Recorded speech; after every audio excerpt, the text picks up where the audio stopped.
We've caught up to Ezra and Nehemiah, and we're going to talk about that in just a minute.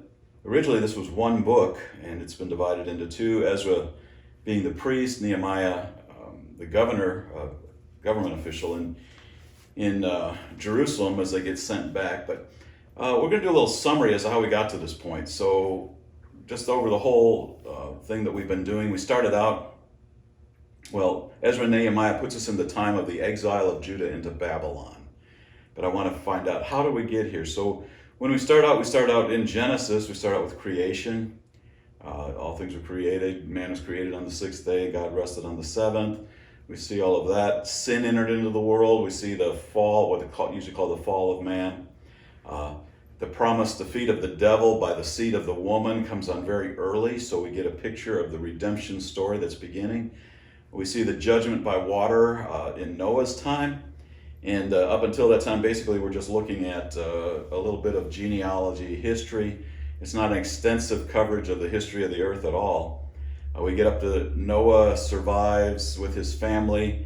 They begin to repopulate the earth. And then we get to the Genesis 11 and the Tower of Babel. And that's when the division of the nations comes into play. And this is important because this is now getting us into the story of God choosing someone out of the line, out of the original human family, through which He will reveal Himself. And so, the world is divided at the Tower of Babel into language groups, and of course that then isolates genes and whatever. So you get different colors and different features and different whatever among these language groups, because you get isolation of genetic code, which we're really not into biology in this, but just thought I'd throw that in.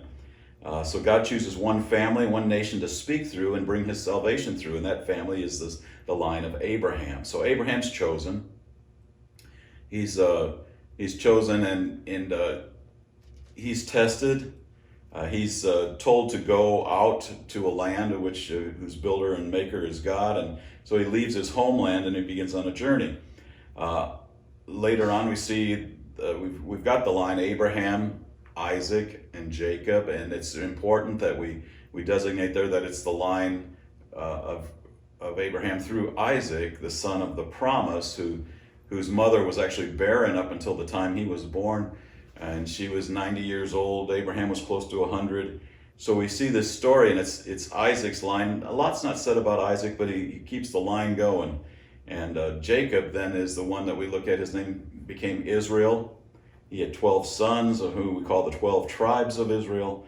Out of that, we see the story of Joseph as he's sold into slavery by his brothers, and he ends up in a prison in Egypt.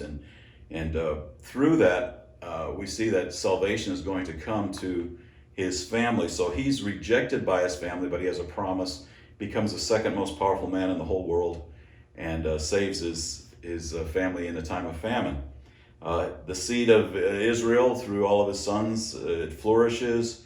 We finally see the time when Moses is raised up, and Moses is raised up during a time when the Pharaoh doesn't remember Joseph. It's times have passed, and Israel as a nation has grown, and they are now slaves in Egypt. And Moses is raised up, and he leads the nation out. He leads the nation of Israel, or not quite the nation yet, but the people of Israel, the descendants of Israel, out of Egypt and through into the wilderness and to the Mount Sinai, where they receive the law.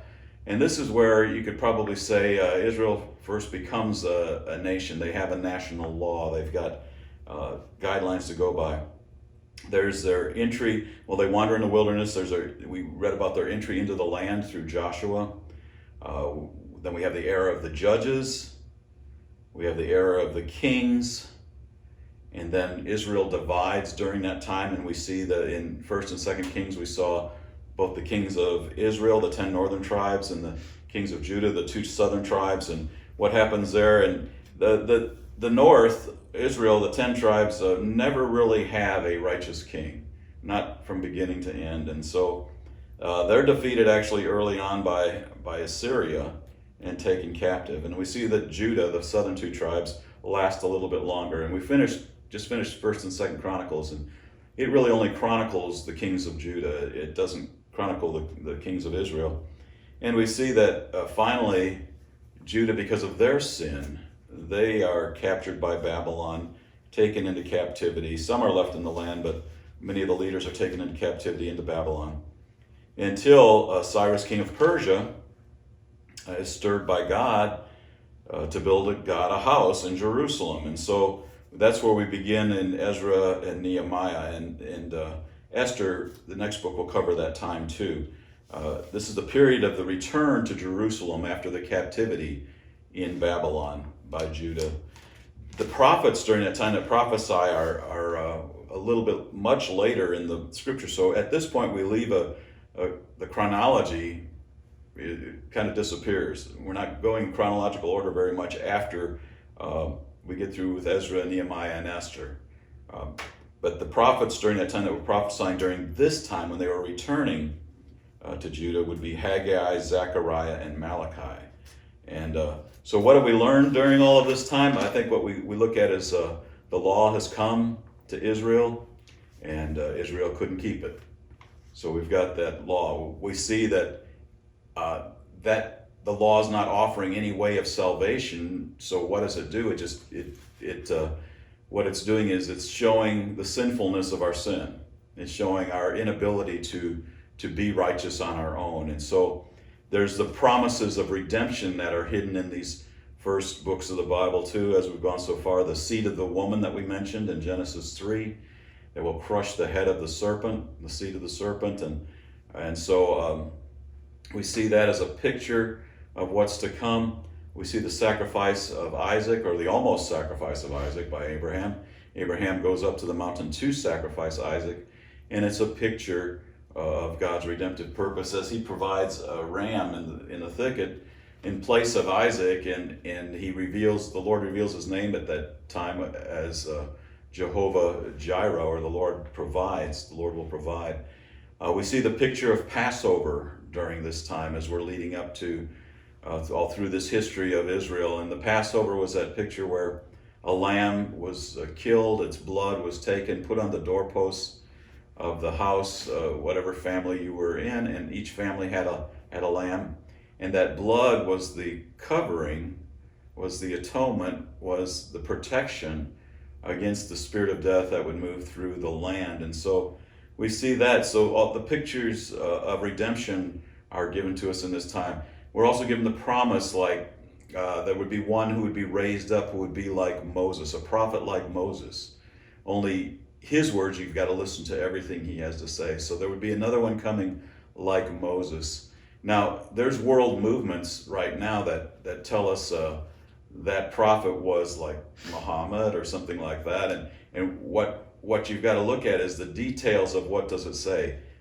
A prophet will be raised up from among your people. Well, was there any, that doesn't, Muhammad doesn't qualify. Other prophets that might have come along don't qualify. It had to be from among the Jewish people. And so that's why when we get into the New Testament, which we're not too far away, we're going to zip through some of these a little bit faster, I think. I thought we were zipping through other things faster, but we're not too far away. But when we get to that fulfillment in the New Testament, we see Jesus comes along. He is the prophet like Moses. He is the Passover lamb, and we see the pictures that were presented to us in the Old Testament begin to be fulfilled. And so that's where we're heading. But right now we're in the time where Israel, Judah particularly, has been disobedient. They've gone into captivity in Babylon. The promise by Jeremiah was that they would only be in captivity 70 years. So we've come to the end of that period. God stirs Cyrus's heart, a secular king, and he says, I need to build a house for God in Jerusalem. So anybody that wants to go, you go and build this house. And so that's where we're at as we enter into Ezra and Nehemiah, and we'll start to look at what their purpose was in this whole scenario, in this keeping the line of Judah.